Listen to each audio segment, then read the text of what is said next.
Hey, this is Matt once again. We're about to the review the paid request, this time from my good friend Mike OCP. Thank you so much for that. And for those interested in requesting pretty much any type of videos, topics, reactions, commentaries, reviews, re-reviews, what have you, feel free to send it either directly to my PayPal or join my Patreon. Both links are down below in the info box. Now this is for the 1995 film Congo, which is directed by Frank Marshall, who had directed Arachnophobia, which I love. Arachnophobia with Jeff Daniels. I love that film. Had him in it. John Goodman. Love Arachnophobia. Now, this was based on a Michael Crichton novel. It was, from Jurassic Park helped get this movie made. Jurassic Park was such a huge hit, so they're looking, what other Michael Crichton stuff can we make into a movie? And it had a pretty big budget, had a marketing campaign about it. People thought it'd be the next big movie, and it wasn't, because it came out. It might have done okay at the box office, but it was nowhere near the success of Jurassic Park. Critics took a dump on it, a lot of people took a dump on it, and I don't think that's fair, because I don't think this is that bad of a movie. In fact, I would say this is an underrated film. A bit of an underrated gem. I really do. I don't really see what's so bad about it. I don't know how it relates to the Michael Crichton novel, because I never read it. If it's completely different, again, you would know more than me. I like the effects by Stan Winston. I like the music by Jerry Goldsmith. It's funny, it's almost like a reunion of Leviathan, because you got Stan Winston doing effects, Jerry Goldsmith doing the music, and Ernie Hudson being in the film. He's one of the last three to survive. Only, they don't kill him off at the end, like in Leviathan, but which I love this movie. This is one of my personal favorites. Come on, Tino Lorber. You said you're doing a 4T of this? Win. Get the info out. But it has such a bad reputation. I think it's overblown. I think it's a very fun, entertaining adventure movie with a good cast. It really pushes the PG-13 rating. The Dark Knight pushes the PG-13. No, this fucking movie pushes the PG-13 rating. I'm still surprised this got a PG-13. Early on, someone gets thrown something, it's a bloody eyeball. There's an ape that throws a decapitated head and it's bloody. You get bloody bodies. Someone says the F word. John Pentillano says, fuck if I know. I mean, at the end, Laura Linney has a goddamn laser gun shooting the shit and splitting gorillas in half. And Ernie Hudson shooting gorillas. You see big blood squibs and blood flying over. I'm like, how the... I've seen R-rated films with less blood than this. I mean, I'm not saying it's like fucking wall-to-wall blood, but I'm saying it's a bit more violent than you would think, and I like that. I'm surprised by that. And the cast, Laura Linney, who plays this scientist whose ex-fiance, Bruce Campbell, had found this area with these diamonds. Laura Linney works for this communication company headed by Joe Don Baker. Communication is lost. She's sent out to find out what happened to her ex-fiance, who's Joe Don Baker's son. What's going on with these diamonds, all that stuff.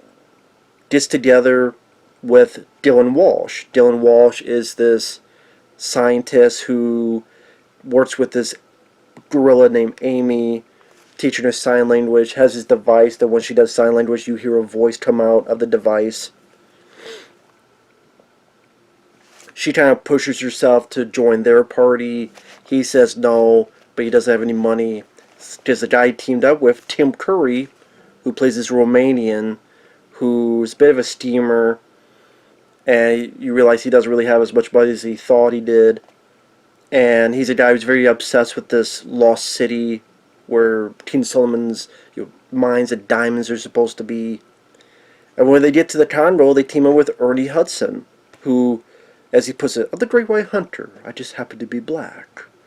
And he's talking like an old school adventure hero, and I thought Ernie Hudson For what I understand, it's one of his favorite roles he's played. I can see why. I thought Ernie Hudson was great. I love Ernie Hudson in this film. And I wish he was the lead in a way. I do wish he was the lead character. Because Dylan Walsh is fine. His character is fine, but he's just not as interesting compared to Ernie Hudson and Laura Linney. I mean, you got like a good supporting cast. Yeah, Joel Pentillano pops up. Delroy Lindo pops up for a bit. And it's just a fun, entertaining adventure. James Karen, who is in Return of the Living Dead. He was the guy who moved the headstones and Poltergeist. Why? You just moved the headstones. Why? You know, and Poltergeist. That's James Karen. And again, he was he was the person with Tom Matthews, Return of the Living Dead, at the very beginning of the film, talking about, you ever seen that movie, Night of the Living Dead? You know, do that ton thing. That's James Karen. He's in this. I forgot he was in this as a professor.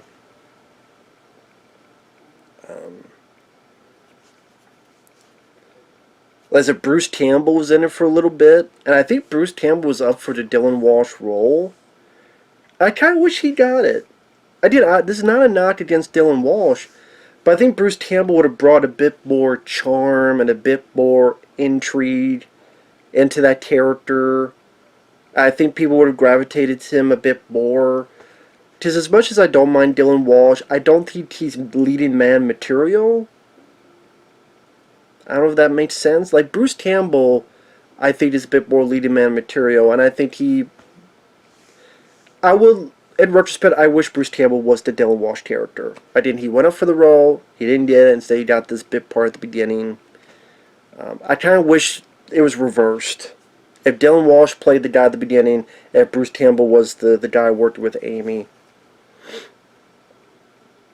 Just, I think he'd have a bit more charm for the audience to gravitate more towards, since he's a good chunk of the movie and chunk of the story. But I like the various bits of adventure they go through, and you can see the budget on the screen, some beautiful location shots, nice practical effects. I like the look of the gorillas, especially the gray killer gorillas.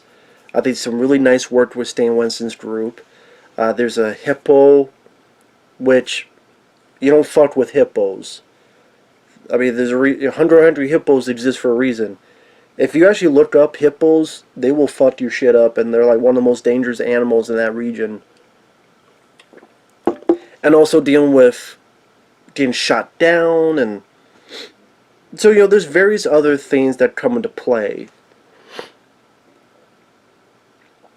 And so with, you know, the cast of characters like Ernie Hudson being very charismatic, some entertaining, exciting pieces of action, like the finale. I think the finale kicks ass when they're in the mines and the lost city and the gorillas and people getting killed and they're shooting the shit out of them, even fucking laser cutting them in half. I think it's pretty badass, and Jerry Goldsmith's music fits that well. And I think it does have a good sense of humor, and that may be one of the issues the film got into. Because I'm trying to think, what is it about this film people don't like? I'm wondering, number one, maybe people thought this would be much more of a serious movie. Maybe people thought it would be much more of a thriller. Because even Jurassic Park, while Jeff Goldblum has some humor to him, you could say, other than, you know, Ned, it's dodging here. And, you know, maybe you say that seems like a bit more serious movie when the dinosaurs come into play.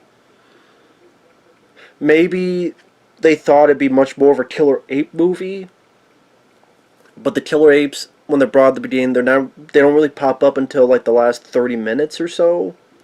So maybe people thought they did much more of a killer ape film than they did. Maybe they didn't realize it was more of this adventure tale. I don't know, maybe people thought it would be much more of a horror film. Maybe people they thought it was too goofy. Although I do like the humor. Homoko? Stop eating my sesame cake. Hmm?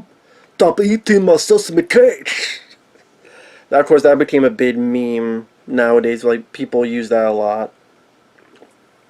But I still crack up at that. And it's Delroy Lindo saying it to Tim Curry. Stop eating my sesame cake. And I think that's meant to be funny. And I think Frank Marshall, he does a good job of balancing that like he did in Arachnophobia. Now, I would say I like Arachnophobia more than this. But I think he does a nice job building some serious moments, some pretty violent moments, and the humor. I mean, I like Tim Curry. I liked him as an actor. I liked him in the movie because he is a steamer, but he's not too much of a terrible person. So I still feel a little bit bad about what happens to him later on. I wouldn't say he's horrible, he's just a bit misguided, but you still feel bad what happens to him. At least I did. Listen, Ernie Hudson is very charismatic. He has some fun bits and quips. Like when Laura Linney has these AC units. Yeah, I know it's a bit too much. And Ernie is like, well, shit, I'll take one.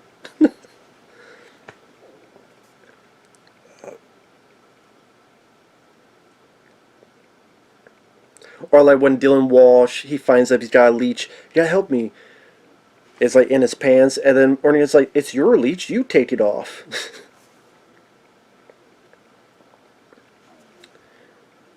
I do think for a lot of people the film loses them at the talking Amy thing. I think that's what lost people. And I don't know if you had taken that whole bit out and you just had Ernie Hudson and Laura Linney, and Laura Linney is on this journey with teams with Ernie Hudson to help her go into the Congo and find Bruce Campbell and this other stuff, maybe people would warm up to it more. Or maybe if Amy was there but didn't talk, maybe people would warm up to it more. I wonder if the animal and then she talks, if that was just a bit too much for people. I like the effects done by Stan Winston. Yes, a little times it's a little bit stiff, but I think it's still a fairly good practical effect. And it didn't bother me as much because it gave a bit more of a, I don't want to say purpose, but that something was accomplished. Because, spoiler alert, I mean, by the end, you find that Bruce Campbell's dead, and the diamond, Laura Linney just throws it away because she knows Joe Don Baker's a piece of shit. So then it feels like, what was the point of this journey? But at least letting Amy go free, at least it felt there was some kind of purpose, like there was some kind of, so maybe I'm thinking of purpose, there was some kind of accomplishment. And like, Amy didn't annoy me, and I thought, yeah, giving her a cigarette and she's smoking and a martini drinking, I think that stuff, it was a bit too much for people. And they're going, that was the reaction, like, imagine if you had a raptor and then you gave him a fucking joint, or you gave him, I don't know, a fucking bottle of beer. I think it was a bit too much for people. Maybe not, maybe it's other reasons. But again, it doesn't bother me. Again, the only things that bother me, I don't think you need to push the martini and the smoking the cigarette. Maybe that's going a bit too far and a bit too goofy. But the whole thing with like the voice and doing the sign language, I was fine with that. And from what I understand, that was in the novel. But maybe it wasn't. I don't know if the novel is much more serious. I don't know. If you know the novel well, you feel free to tell me in the comments. Again, maybe people just wanted a darker story. And I have a feeling people who saw the film, there wasn't a lot of them that even read the novel. Again, maybe, like Jurassic Park was more of a wonder for people because seeing dinosaurs done like that seemed much more new and fresh. Well, killer apes. I mean, there were movies about apes before. I mean, there was Shakma, there was Link, there was, you know, in the mountains of Kilimanjaro. It didn't seem as fresh to people probably compared to dinosaurs. It didn't seem as awe-inspiring. Maybe that's another thing people were disappointed. They were thinking it was going to be another blown away type of, which was never going to be the case. Was the expectation that was never going to be reached. But I think it goes at a good pace. I like Jerry Goldsmith's music. He's one of my favorite composers. I think the cast, like I said, Dylan Walsh does fine. It's just the way his character's written at times is a bit too dumb, too oblivious. Like when they're on a plane and they're being shot at, and he goes, "Why are they putting on parachutes?" Because they're going to swim. What the fuck else do you think? And even Laura Linney's like, "What do you think? You figure it out." It's like, come on, dude. For a scientist, that's a stupid question. Again, I get what they're going for, but at times the way his character's written is like, really, dude? Really? I mean, I get that you're not experiencing this, but are you that fucking oblivious? Like, Ray Charles can see what's going on. Like, come on, dude. So, maybe it's not so much Dylan Walsh, because I don't think Dylan Walsh does a bad job performing. I really don't. And I wouldn't even say I liked his performance. It's just, the more I think it's just the way his character is written. And like I said, I think either Bruce Campbell would have got through that more with his charm, or, maybe write the character to be not as, oblivious. I know some people felt Tim Curry's Romanian bit was over the top. Maybe it was, but it was entertaining, and I enjoyed it. Joe Pentillano, when they arrive at the Congo from the airplane, he meets them and takes them from point A to point B to get to Ernie Hudson's character. I do like him. He wasn't in the film much, but Joe Pentillano, he was in The Matrix, the first one. He was the guy who was the turncoat against Carrie-Anne Moss and Keanu Reeves in the group. He's one of the bad guys in the Goonies, along with Robert Davi. I liked him. I liked some of his lines. Like when he talks to Dylan Walsh and goes, "I don't supply assholes with new personalities." What happened over there? Fuck if I know. And pretty much all the chaos going on, what's happening. Of course, then you get caught. You had to stop eating my sesame cake. And Laura Linney's a badass. I mean, with all this fucking shit with progressive, strong women, they conveniently forget a lot of fucking movies, including this one.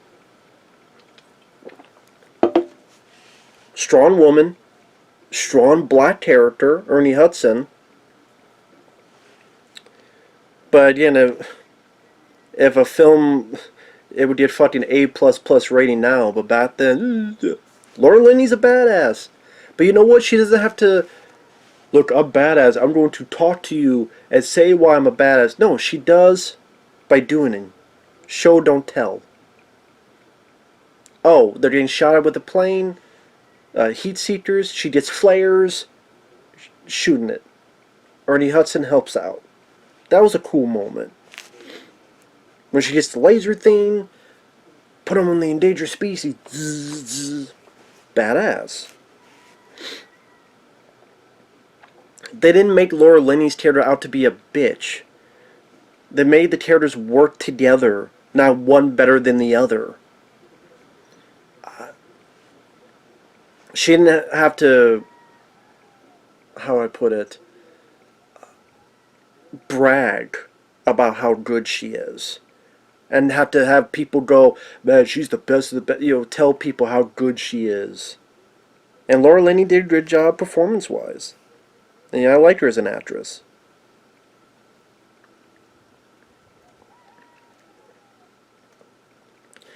So again, they're going through the Ghost Tribe. They're going through where they meet these folks, and they find out a bit more what's going on.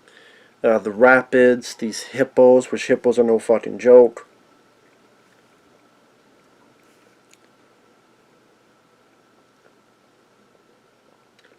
And then that's where you get to the third act where you have the killer ape. That segment of the movies. Now the killer ape movie. And it's funny, it kind of reminds me, there's a scene of a deleted scene from Aliens with the sentry guns. They kind of do that with this, where they set up these sentry guns and with the sensor they shoot at. It's kind of like a deleted scene in Aliens where they set up sentry guns and it shoots at the aliens. So it was nice to see that. And at times it gets pretty bloody and people get killed, like Tim Curry. I will say though, the Tim Curry thing is not as violent as I remember as a kid because it was my mistake. I remember at one point I went in slow motion, and when the gorilla comes down on Tim Curry, okay, imagine this is Tim Curry's head. The gorilla does this. Like, both hands go either side of the head. So when it goes, it's like that. Actually, it's like, you know what I mean. He goes down like this. I don't know why they did that. I don't know if they needed to cut it sooner. Maybe they didn't want to put a makeup effect there that you would see split second because they were afraid that this would push into the R rating category. But again, if you make that mistake, now anytime I see it, I see that he doesn't hit the head, he just goes on either side. And again, that's a little like nitpick thing. It's like, again, I either would have just made a fake head and bashed the head in, but again, maybe the rating would it, or just cut a little bit sooner, where it goes towards the head, and when it gets to this, then cut, and have the sound effect. I think that would work better. But again, it's like, boom, lands on either side, then you see that for a split second, then it moves on. At least that's the way I saw it. I love the Laura Linney laser gun thing. I love Ernie Hudson shooting the shit out of these apes. I like the look of the apes. And they did shot the shit bloody, and my neighbor's rooster's having a good time thinking about it, apparently. It's like, yeah, me too, yeah, you know. It was a rousing finale. It was a bloody, like, yeah, you know, this is pretty cool. I don't know why people hate this fucking film so much. It's not that fucking bad. It's not that fucking bad. It's fucking better than... I would say this, it's better than any Jurassic Park sequel. And I like Jurassic Park 3. But I would put Congo above it. I think it's better than any of the Jurassic Park sequels, including Jurassic World. Again, the only Jurassic Park sequel I really liked was Part 3. Maybe a bit of Fallen Kingdom. I didn't hate it as much as other people did. Didn't see Dominion. But even though, like I said, I like Jurassic Park 3, I would put Congo above it. Again, I have a friend, I know he likes Congo more than Jurassic Park. And I can see why. I don't know which I would like more. I mean, I probably would still go with Jurassic Park because I really do like those characters, and the dinosaurs are just so much more of an impact in that first movie. I still would put the first Jurassic Park above this, but I think this is better than Jurassic World tenfold. I think it's better than any Jurassic Park sequel tenfold, and I don't think it nearly deserves the bad reputation it has gotten. Not a fucking slightest bit. I don't understand it. I think that the humor... I mean, I find that funny that this is labeled too silly, but Jurassic World got praise. And you know what happens in Jurassic World? A fucking invisible dinosaur. Well, he camouflages himself. Yeah, when he fucking feels like it. But hey, you know, that final battle where the camouflage of going invisible might work? Nah. I'm not going to go invisible this time, because the plot tells me not to. Oh, it's fine with a girl in high heels outrunning a goddamn T-Rex or whatever the fuck. Or Chris Pratt driving around motorcycles with raptors as if he's fucking Dino Riders, the movie.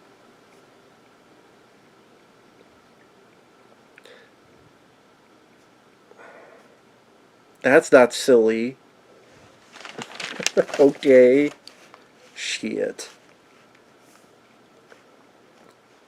Congo, I think, is a fun, rousing adventure. Again, my only issues... Dylan Walsh is fine, but I do think Bruce Campbell would have worked better. I think that character could have been written a bit better so that he's not as oblivious. Also, Dylan Walsh has a buddy who is kind of has his arm twisted to join the journey. When he dies, I thought Dylan Walsh kind of got over that death very easily. Same with Amy. Because Amy worked with this character. Dylan Walsh, his character worked with this guy, this character. And his death is pretty quickly forgotten. Like, it would have been nice if Dylan Walsh had a scene of, I shouldn't have brought him with us. He didn't want to even be out here in the first place. And there's maybe a bit of guilt. Or maybe Amy is sad. And then Dylan Walsh goes, yeah, I know, I miss him too. Or maybe Amy goes up and holds the guy's hand. And it's like, you know, wake up, wake up. Dylan Walsh goes, no, we have to go. And so Amy is sad. Like, little moments like that would work on an emotional level. Again, it's like, that guy's dead, and they... It felt like the next scene is, like, Dylan Walsh almost making a joke with Laura Linney. And I'm like, guess you didn't care about your buddy too much. And Amy has no acknowledgement of the guy. I'm like, this guy was... Oh, you know... Oh well. Also, I'm trying to think of what other animals are in the Congo. And it shows how limited my knowledge is of the different types of animals in the Congo. But maybe, like, the hippo scene was cool. Maybe a few more other animal scenes other than the apes. And yeah, I don't know what else. For people more knowledgeable in the Congo, a little bit more other animals they had to deal with.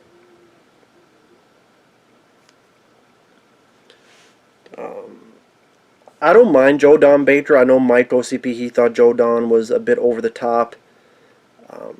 He was over the top, but I was fine with it. You know, the evil asshole guy. He's big, loud, and asshole enough for Laura Linney to make that final decision. And it didn't bother me that much. I do wish Bruce Campbell was in the film more. Like I said, I do wish he was the Dylan Walsh character, and like I said, well, I already said that. Overall, yeah, I thought this was a pretty damn solid movie. It was fun to watch it again. There's barely anything on the Blu-ray, because this film is looked down upon, and such a terrible movie, which I call bullshit on. I'm like, what's so fucking bad about... What is so fucking bad about... Is it really the Talking Amy thing? Was that it?